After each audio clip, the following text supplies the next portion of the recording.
Okay बच्चों, तो last term पे हमने नेचर ऑफ रूट्स पढ़ा था और नेचर ऑफ रूट्स के ऊपर हमने एक क्वेश्चन भी किया था जिसके 3 पार्ट्स थे। ठीक है, तो हम लोग नेचर ऑफ रूट्स के ऊपर कुछ और प्रॉब्लम्स करने जा रहे हैं आज। जैसे ये क्वेश्चन है, find the value of m if the roots of the equation 4 + m into x square plus m + 1x + 1 = 0 are equal. तो इस क्वेश्चन में क्या दिया हुआ है? Find the value of m। इस m की वैल्यू फाइंड करनी है। इसके रूट्स क्या है? Roots of this quadratic equation are equal. इसके रूट्स इक्वल हैं। जब रूट्स इक्वल होते हैं तो हम लोग नेचर ऑफ रूट्स में पढ़ चुके हैं। इसमें रूट्स का नेचर क्या है? इक्वल रूट्स हैं, दोनों रूट्स बराबर आ रहे हैं। तो किसी भी क्वाड्रेटिक इक्वेशन के रूट्स क्या होते हैं? हमने ये पढ़ा है ना अभी। तो क्या होते हैं? -b + -√d/2a। ये रूट्स होते हैं किसी भी क्वाड्रेटिक इक्वेशन को, जिनको हम लोग अल्फा बीटा से डिनोट करते हैं। ठीक है, ओके, यहाँ तक क्लियर था। तो इसमें जो d होता है वो क्या होता है? डिस्क्रिमिनेंट होता है, जिसकी वैल्यू होती है b² - 4ac। तो ये हमने पढ़ रखा है। जब रूट्स इक्वल होते हैं, रूट्स कब इक्वल होंगे?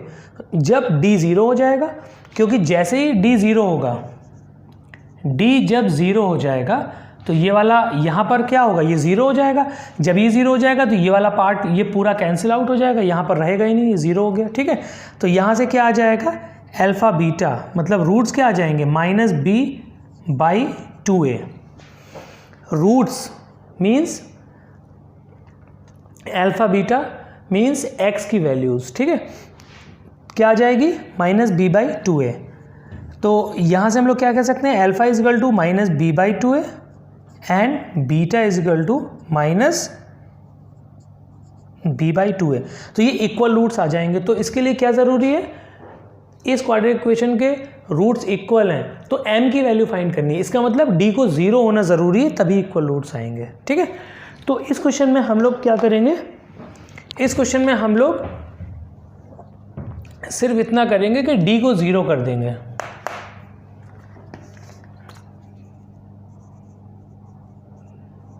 Since given that roots are equal, this implies that d must be 0. Okay, d को 0 होना जरूरी है। d मीन्स क्या है? डिस्क्रिमिनेंट, जिसकी वैल्यू होती है b²। This implies that b² - 4ac = 0। अब यहाँ पर b क्या है? m + 1 है, तो यहाँ पर लिख देंगे m + 1 -4 a क्या है? 4 + m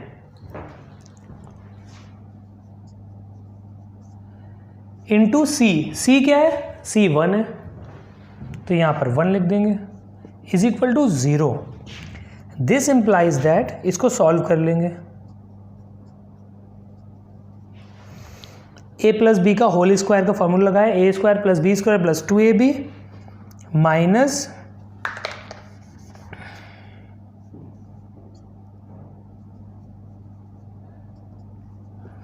ये इतना आ गया। दिस इंप्लाइज दैट, इसको और सॉल्व करेंगे तो कितना आ जाएगा? m²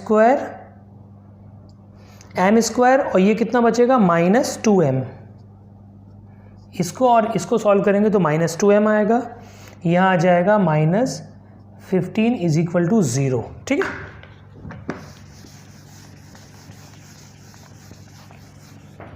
दिस इंप्लाइज दैट कितना आया था? m² - 2m - 15 = 0। This implies that इसकी मिडिल टर्म स्प्लिटिंग इसकी करना पड़ेगी सॉल्व करने के लिए। इसको मिडिल टर्म स्प्लिट हो जाएगा इस केस में, तो क्या आ जाएगा?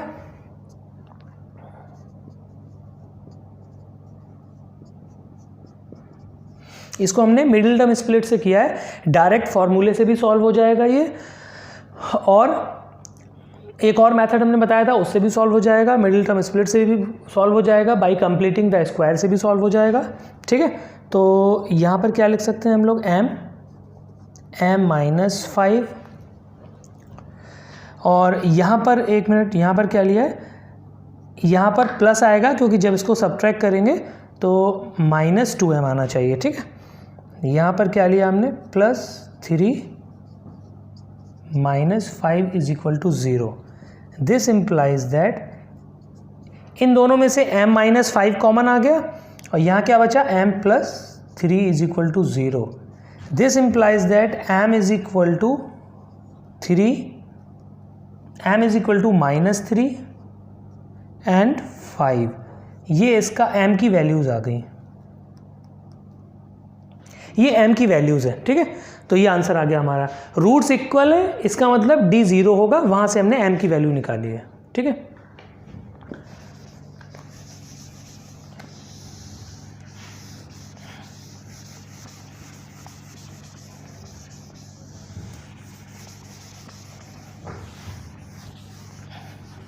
ओके, नेक्स्ट क्वेश्चन जल्दी से नोट करते हैं।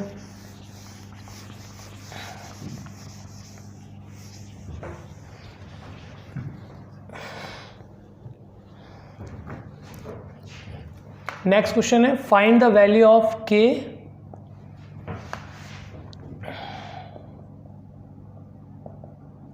ये क्वेश्चन ICSE 2015 में आया है, ठीक है।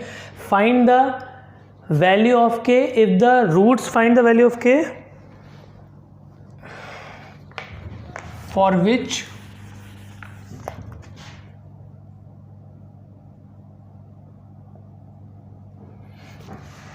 which the equation, शॉर्ट में लिखा है equation 3x² - 6x + k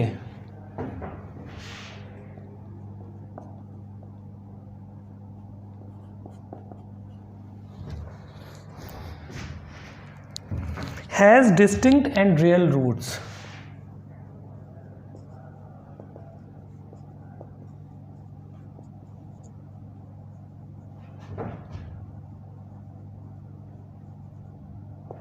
real roots, ठीक है। तो ये क्वेश्चन है, ये 2015 में ICSE बोर्ड एग्जाम में 2015 में आया है। Find the value of k for which the equation this has distinct and real roots. अब इस इक्वेशन की, इस क्वाड्रेटिक इक्वेशन की रूट्स का नेचर क्या है, रियल एंड डिस्टिंक्ट रूट है। तो हम लोगों ने बच्चों ये सब पढ़ रखा है पहले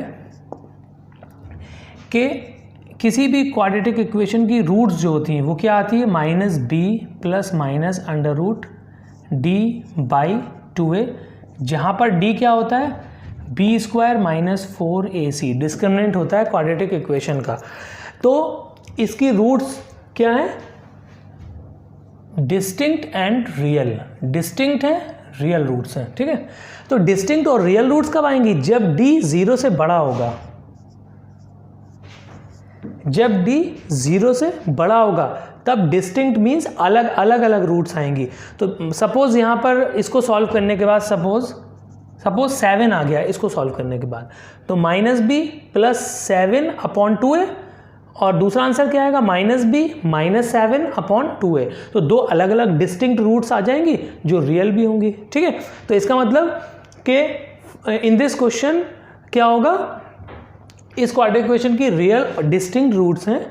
तो k की वैल्यू फाइंड करनी है, तो रियल डिस्टिंक्ट रूट तभी होती है किसी भी क्वाड्रेटिक इक्वेशन की जब उस क्वाड्रेटिक इक्वेशन का जो डिस्क्रिमिनेंट होगा वो 0 से बड़ा होगा, >0, ठीक है। तो हमें ये बस सॉल्व करना है इस क्वेश्चन में। तो ठीक है, सॉल्व कर लेते हैं। इसका d निकाल लेते हैं। इस क्वाड्रेटिक इक्वेशन का d क्या होगा, d सिंस d >0 होगा क्योंकि रियल और डिस्टिंक्ट रूट है, तो d क्या हो जाएगा, b² - 4ac >0।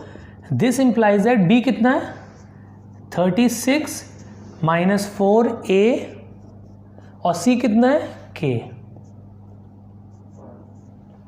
This implies that 36 और ये पूरा हम उस साइड ले गए,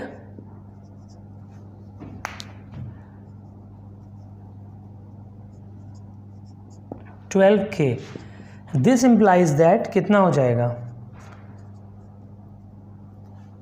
पूरी इन इक्वेशन को हमने 12 से डिवाइड कर दिया। पूरी इन इक्वेशन को हमने, ये इन इक्वेशन है, इसको 12 से डिवाइड कर दिया, ठीक है।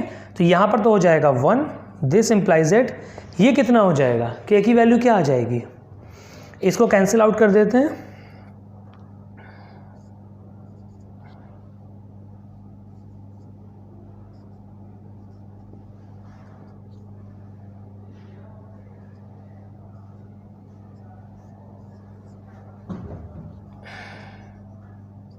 ये आंसर है, ठीक है। तो क्या आ गई k की value, k is less than 3, ठीक है, k is less than 3, this implies that k is less than 3, k किससे, 3 से छोटा आया, ठीक है। अब जैसे अगर क्वेश्चन में सपोज लिखा होता कि इसको नंबर लाइन में रिप्रेजेंट करें, तो नंबर लाइन में कैसे रिप्रेजेंट करेंगे, k 3 से छोटा है तो k 3 से छोटा इस साइड होगा, और ये एग्जैक्टली 3 नहीं है, इन इक्वेशन पहला चैप्टर है अलजेब्रा का, उसमें हमने पढ़ा था, ठीक है। तो ये इसका आंसर आ जाएगा, k क्या है, this implies that k belongs to, हम लोग इसको ऐसे भी लिख सकते हैं, -∞ से कहाँ तक, 3 तक, ओपन ब्रैकेट, क्योंकि 3 एग्जैक्टली नहीं है यहाँ पर, सिर्फ लेस देन है, 3 से कम होना चाहिए, तो ये भी ऐसे भी इसका आंसर लिख सकते हैं हम लोग, ठीक है। ओके, तो जल्दी से नेक्स्ट क्वेश्चन नोट करते हैं।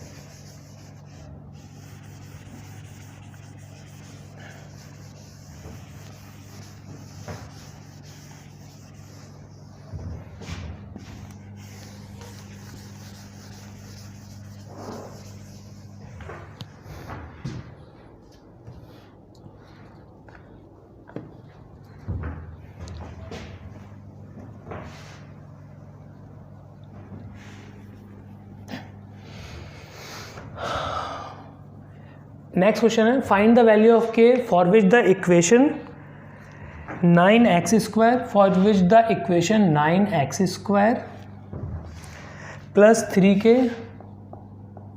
3kx plus 4 equal to 0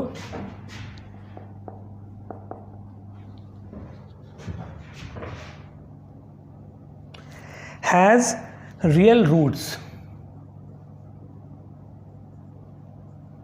has real roots, 9x² plus 3kx plus 4 equal to 0 has real roots. अब इस क्वेश्चन में क्या है,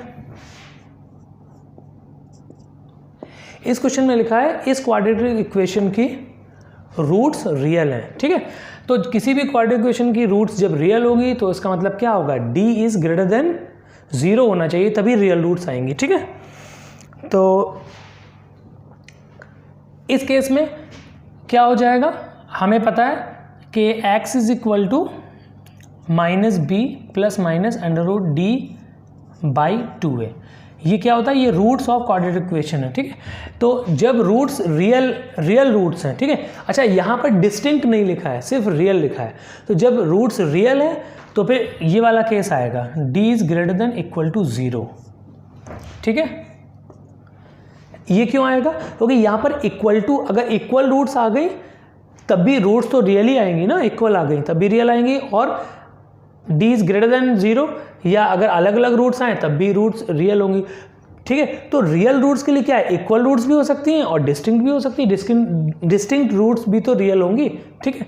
तो यहाँ पर ये वाला केस हम लोग लेंगे, तो ठीक है, इसको सॉल्व करते हैं। दिस इम्प्लाइज दैट यहाँ पर कितना हो जाएगा, b² minus 4ac greater than equal to 0, this implies that b कितना है, 3k है, यहाँ पर b कितना है, ये b है, ये a है और ये c है, ठीक है। तो 9k² b² माइनस 4, a कितना है, a और c कितना है, 4 है, ये 0 से बड़ा है, ठीक है। यहाँ तक क्लियर है। हम लोग क्या करेंगे, इस पूरी इन इक्वेशन को 9 से डिवाइड कर देते हैं। 9 पॉजिटिव नंबर है, उससे डिवाइड हो सकता है, इस पर कोई फर्क नहीं पड़ेगा इन इक्वेशन पे, लेकिन अगर इसको हम लोग -9 से डिवाइड करेंगे तो इनइक्वालिटी चेंज हो जाएगी, ठीक है। ये हमने पहले पढ़ा है इन इक्वेशंस में। तो इसको 9 से जब डिवाइड करेंगे पूरी इक्वेशन को 9 से, तो यहाँ पर क्या आ जाएगा, k² माइनस 16 0 से बड़ा है, ठीक है। दिस इम्प्लाइज दैट, इसको कैसे लिख सकते हैं, k माइनस 4, k प्लस 4, ठीक है। ये कैसे आया, क्योंकि इसको हम लोग लिख सकते थे, अब ये फॉर्मूला बन गया ए स्क्वायर माइनस बी स्क्वायर, ठीक है, ए प्लस बी ए माइनस बी, ठीक है। अब हमारे पास ये आ गया, अब इसको सॉल्व करना है हमें। यहां पर क्या लिखा है, के माइनस 4 के प्लस 4 0 से बड़ा, ये लिखा हुआ है, ठीक है। तो अब इसको हम लोग कैसे सॉल्व करेंगे, किस तरह से ये चीज़ सॉल्व होगी। अभी तक हमने इन इक्वेशन में ये पढ़ा था, अगर ऐसे लिखा हो कहीं पर, इन इक्वेशन में हमने ये पढ़ा था अगर ऐसे लिखा हो,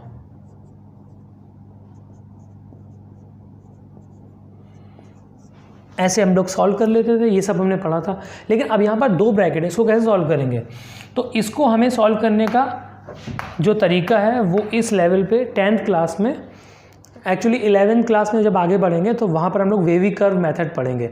तो वही वेवी कर्व मेथड है जो यहाँ पर हम बता रहे हैं। तो यहाँ पर इस मेथड से करेंगे, वही वेवी कर्व मेथड है, वही बेसिक इसका मेथड है, ठीक है।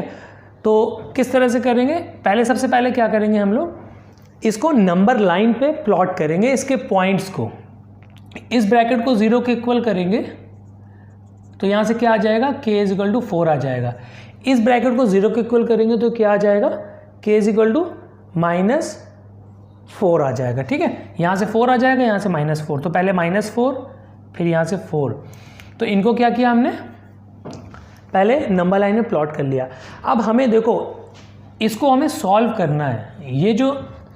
ये जो इनइक्वालिटी आई है, इस इनइक्वेशन को, इस इनइक्वालिटी को हमें सॉल्व करना है। तो इसको सॉल्व करने के लिए हम लोग क्या करेंगे, सबसे पहले इसको 0 के इक्वल करेंगे तो 4 आ गया, इसको 0 के इक्वल करेंगे तो इतना आ गया। अब हमें क्योंकि इसको सॉल्व करना है, सॉल्व का मतलब हुआ कि k की वैल्यू फाइंड करनी है। इसका मतलब ये हुआ कि वो वाला k, हमें k की वो वैल्यू फाइंड करनी है जिसको यहाँ पर पुट करने पर ये पूरा एक्सप्रेशन k की वैल्यू यहाँ पुट करने पर, और ऑब्वियसली यहाँ पर पुट करने पर, k की वैल्यू इस एक्सप्रेशन में पुट करने पर ये पूरा एक्सप्रेशन 0 से बड़ा आना चाहिए, वो फाइंड करना है हमें, ठीक है। तो ये बात समझ में आई कि हमें इसको सॉल्व करना है। एक बार फिर से इसको लिख देते हैं, k माइनस 4 k प्लस 4, ये ग्रेटर देन इक्वल टू 0 है।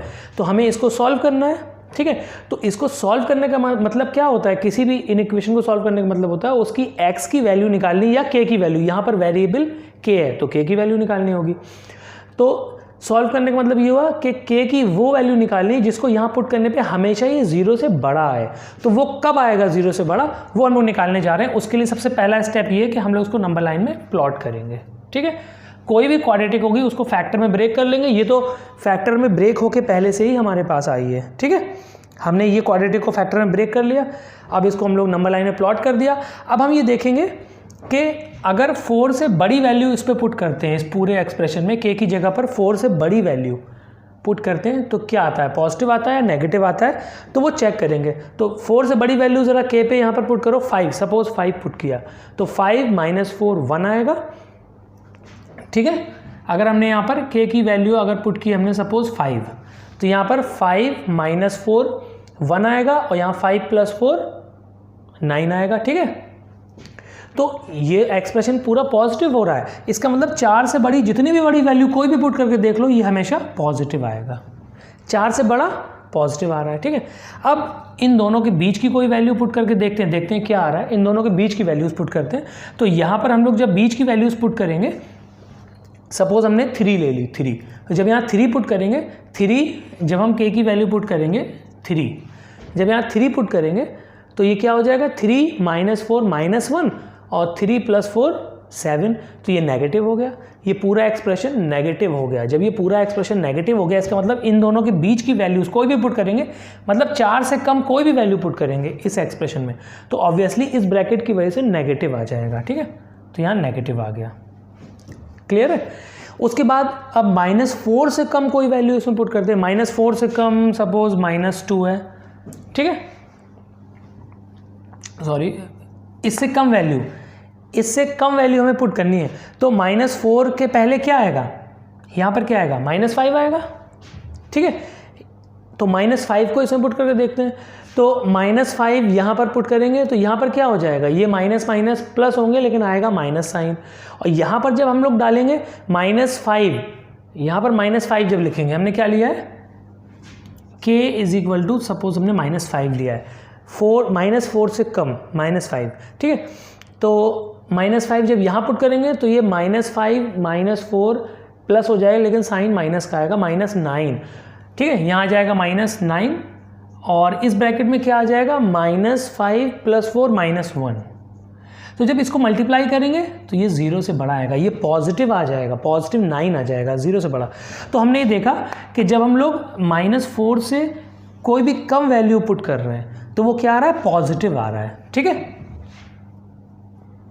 यहाँ तक क्लियर, ये कंसेप्ट क्लियर हुआ कुछ। तो इस चीज़ को सॉल्व करने के लिए हम लोगों ने क्या किया, पहले 4 से बड़ी वैल्यू पुट करके देखी इस एक्सप्रेशन में, तो देखा हमने पॉजिटिव आ रहा है। 4 से कम वैल्यू पुट की तो देखा हमने नेगेटिव आ रहा है ये, ठीक है। ये वाला एक्सप्रेशन इस ब्रैकेट की वजह से नेगेटिव हो गया 4 से कम में। अब हमने -4 से कम पुट करके देखी तो इसमें हमें पता चला कि ये पॉजिटिव आ रहा है, क्योंकि ये भी नेगेटिव हो जा रहा है, ये भी नेगेटिव, और मल्टीप्लाई करने में पॉजिटिव, ठीक है।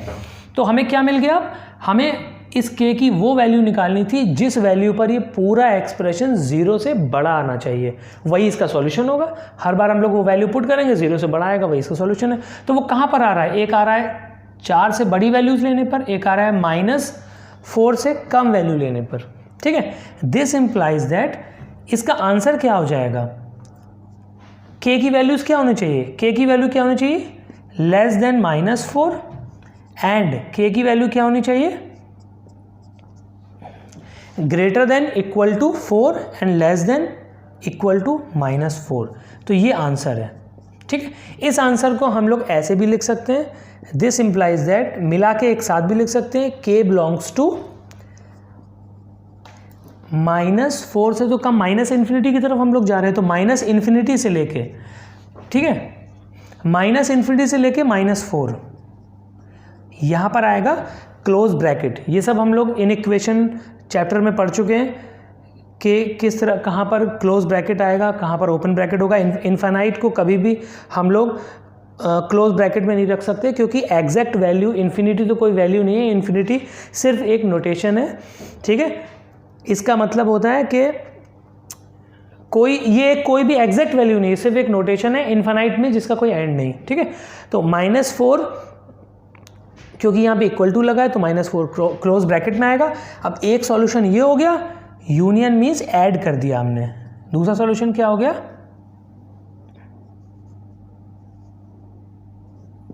दूसरा सॉल्यूशन ये हो गया 4 से लेकर इन्फिनिटी तक, ठीक है। तो आंसर क्या हुआ, ऐसे भी हम लोग इसको लिख सकते हैं।